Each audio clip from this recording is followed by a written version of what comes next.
നാം ഇന്ന് കാണുന്ന പല പ്രമുഖ താരങ്ങളും ഒരിക്കൽ ജൂനിയർ ആർട്ടിസ്റ്റുകളായി തുടക്കം കുറിച്ചവരാണ്. എന്റെ പേര് ബാബു. അന്നത്തെ അവരെ ഒന്ന് കണ്ടു നോക്കൂ, എന്നിട്ട് നിങ്ങൾ തന്നെ പറയൂ അവർക്കുണ്ടായ മാറ്റങ്ങൾ എന്തെല്ലാമാണെന്ന്. നിങ്ങൾ ആദ്യമായിട്ടാണോ ഇവിടെ ആണെങ്കിൽ ഒന്ന് സബ്സ്ക്രൈബ് ചെയ്യണേ, അല്ല എങ്കിൽ ആ ബെല്ലൈക്കൺ ഓൺ ആണെന്ന് ഒന്ന് ഉറപ്പുവരുത്താനും മറക്കണ്ട. ഇനി നമുക്ക് നേരെ വീഡിയോയിലേക്ക് കടക്കാം.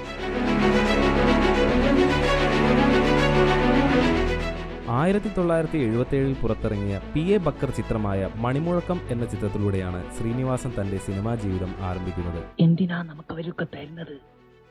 അവർക്ക് കുട്ടികളില്ല, അതുകൊണ്ടാ. കർത്താവേ, അവർക്ക് കുട്ടികൾ ഉണ്ടാകാതിരിക്കണേ. ശേഷം 1978 പുറത്തിറങ്ങിയ ജയിക്കാനായി ജനിച്ചവൻ എന്ന ചിത്രത്തിൽ ഒരു ഗാനരംഗത്തിൽ ജൂനിയർ ആർട്ടിസ്റ്റായി വേഷമിടുകയും ചെയ്തു. മാനാർ മത്തായി സ്പീക്കിംഗ് എന്ന ചിത്രത്തിലൂടെയാണ് ബിജു മേനോൻ മലയാളികൾക്കിടയിൽ ശ്രദ്ധ പിടിച്ചു പറ്റുന്നത്. കളവ് നടത്തുമ്പോൾ അന്തസ്സായിട്ട് നടത്തണം.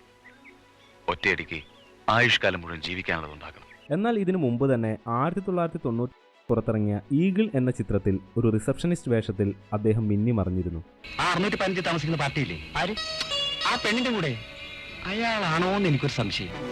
പഴയകാല ചിത്രങ്ങളിലെ പ്രധാന വില്ലനായ ജോസ് പ്രകാശിന്റെ ശുപാർശ വഴിയാണ് കൃഷ്ണൻ നായർ എന്ന ജയൻ മലയാള സിനിമയിലേക്ക് കടന്നു വരുന്നത്.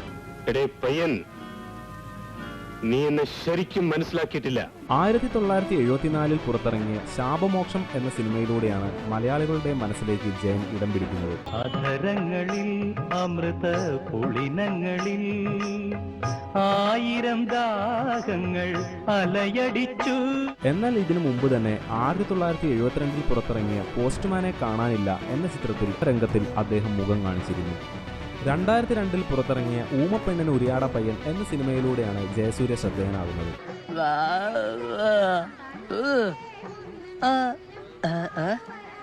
എന്നാൽ ഈ സിനിമ പുറത്തിറങ്ങുന്നതിന് മുമ്പും അദ്ദേഹം നിരവധി സിനിമകളിൽ ഒരു ജൂനിയർ ആർട്ടിസ്റ്റായി വേഷമണിഞ്ഞിരുന്നു. 1995 പുറത്തിറങ്ങിയ 3 Men Army എന്ന ചിത്രത്തിൽ ഒരു തിയേറ്റർ രംഗത്തിൽ അദ്ദേഹത്തെ നമുക്ക് കാണാൻ സാധിക്കും. ഗ്രാമപഞ്ചായത്ത് എന്ന ജഗദീഷ് ചിത്രത്തിൽ ഒരു കണ്ടക്ടർ വേഷത്തിൽ ജയസൂര്യ മിന്നി മറിഞ്ഞിരുന്നു. 1999 സൂപ്പർ ഹിറ്റ് സുരേഷ് ഗോപി ചിത്രമായ പത്രത്തിൽ ഒരു മാധ്യമപ്രവർത്തകന്റെ വേഷത്തിൽ അദ്ദേഹം അഭിനയിച്ചിരുന്നു. മലയാളികളുടെ കറുത്തമുത്തായ കലാപം മണി ആദ്യമായി സിനിമാ ലോകത്തേക്ക് കടന്നു വരുന്നത് 1991 പുറത്തിറങ്ങിയ ക്യാപ്റ്റൻ പ്രഭാകരൻ എന്ന തമിഴ് ചിത്രത്തിൽ ഒരു കൊച്ചു വേഷം ചെയ്തുകൊണ്ടായിരുന്നു. പിന്നീട് 1995 പുറത്തിറങ്ങിയ അക്ഷരം എന്ന സുരേഷ് ഗോപി ചിത്രത്തിൽ ഒരു ഓട്ടോ ഡ്രൈവർ വേഷം ചെയ്യാൻ അദ്ദേഹത്തിന് സാധിച്ചു. നിങ്ങൾ ഈ ചെയ്യുന്നത് നിയമലംഘനമല്ലേ? ഇങ്ങനെ ഒറ്റ ശ്വാസത്തിൽ ഒരുപാട് കാര്യങ്ങൾ ചോദിച്ചാൽ മറുപടി പറയാൻ പറ്റൂല. വിശദമായിട്ട് പറയേണ്ട കാര്യങ്ങളാണ്. 2018 ഏറ്റവും മികച്ച ചിത്രമായ ജോസഫ് എന്ന ചിത്രത്തിലെ നായകൻ ജോജു ജോർജ് ജൂനിയർ ആർട്ടിസ്റ്റുകളായിരുന്ന താരങ്ങളിലെ പ്രധാനപ്പെട്ട ഒരാളാണ്.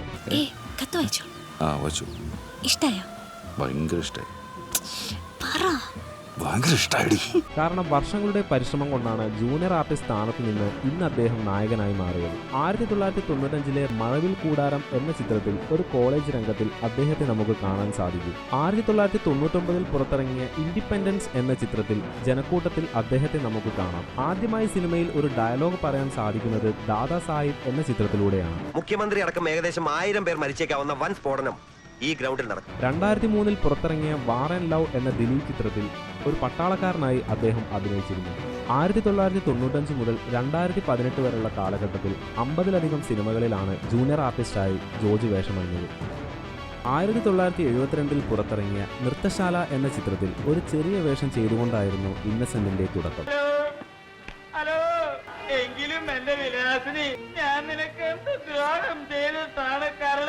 തുടർന്ന് 1973 ഇറങ്ങിയ ഫുട്ബോൾ ചാമ്പ്യൻ എന്ന ചിത്രത്തിലും അതുപോലെ ജീസസ് എന്ന ചിത്രത്തിലും ഒരു കൊച്ചുവേഷം ചെയ്യാൻ അദ്ദേഹത്തിന് സാധിച്ചു. ഇപ്പോഴാണ് എനിക്ക് സംഗതിയുടെ ഗൗരവം മനസ്സിലായത്. എങ്കിൽ ആ സ്നാപകന്റെയും അവന്റെ അപ്പന്റെയും അപ്പൂപ്പന്റെയും തല ഇവിടെ വരും. പിന്നീട് 1974 നെല്ല് എന്ന ചിത്രത്തിൽ ഒരു ചായക്കട രംഗത്തിൽ ചായ കുടിക്കുന്നവരുടെ കൂട്ടത്തിലും ഇന്നസെന്റ് ഉണ്ടായിരുന്നു. 1983 പുറത്തിറങ്ങിയ ലേഖയുടെ മരണം ഒരു ഫ്ലാഷ് ബാക്ക് എന്ന ചിത്രത്തിൽ ഒരൊറ്റ രംഗത്തിൽ ഇന്നസെന്റ് വന്നു പോകുന്നതായി നമുക്ക് കാണാം. നിങ്ങൾ പോയി കാര്യക്കാര് നിങ്ങൾ രണ്ടുപേരും പുറത്തുപോയി ഒരു ഓട്ടോ ടാക്സി എടുത്ത് വീട്ടിലേക്ക് പോയിക്കോ. ഒരുപാട് വർഷങ്ങൾക്ക് ശേഷമാണ് ഇന്നസെന്റ് എന്ന നടൻ ജനശ്രദ്ധ നേടിയെടുക്കുന്നത്. മലയാളത്തിലേറെ ശ്രദ്ധേയനായ താരമാണ് വിനായകൻ. ഒന്നുമില്ല, ഒരു പണിവാളിയെ പോലെ തോന്നാറുണ്ട്. 1995 അദ്ദേഹം സിനിമയിൽ മുഖം കാണിക്കുന്നത്. മോഹൻലാൽ പ്രിയാരാമൻ ചിത്രമായ മാന്ത്രികം എന്ന ചിത്രത്തിൽ മൈക്കിൾ ജാക്സന്റെ ഡ്യൂപ്പായിട്ടാണ് വിനായകൻ അന്ന് സിനിമയിൽ പ്രത്യക്ഷപ്പെട്ടത്. മാനത്തെ കൊട്ടാരം എന്ന ചിത്രത്തിലൂടെയാണ് ദിലീപ് അഭിനേതാക്കളുടെ പട്ടികയിലേക്ക് ഇടം പിടിക്കുന്നത്. എന്റെ പേര് ദിലീപ്. എന്നാൽ ഇതിനു മുമ്പ് തന്നെ ചില സിനിമകളിൽ ദിലീപ് മുഖം കാണിച്ചിരുന്നു. 1992 പുറത്തിറങ്ങിയ മുകേഷ് ചിത്രമായ എന്നോടിഷ്ടം കൂടാമോ എന്ന ചിത്രത്തിൽ ഒരു സ്റ്റണ്ട് സീനിൽ ദിലീപിനെ നമുക്ക് കാണാം.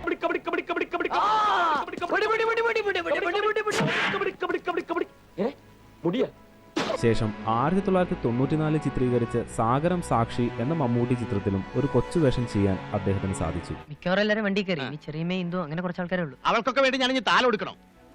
ഒരൊറ്റ എണ്ണത്തിന് നന്ദിയില്ല. ഇവർ മാത്രമല്ല, കണ്ടാൽ ഞെട്ടുന്ന വിധം വേറെയുമുണ്ട് നമുക്ക് പ്രിയപ്പെട്ട താരങ്ങൾ. അപ്പൊ നിനക്കെത്ര വയസ്സായി? 23. ഈ പറഞ്ഞവരിൽ നിങ്ങളെ കൂടുതൽ ഞെട്ടിച്ചവർ ആരാണെന്ന് കമന്റിലൂടെ പറയണം. അപ്പോൾ വീണ്ടും ഇതുപോലുള്ള രസകരമായ വീഡിയോകളുമായി കാണും വരെ ഞാൻ പോകുന്നു. Bye bye.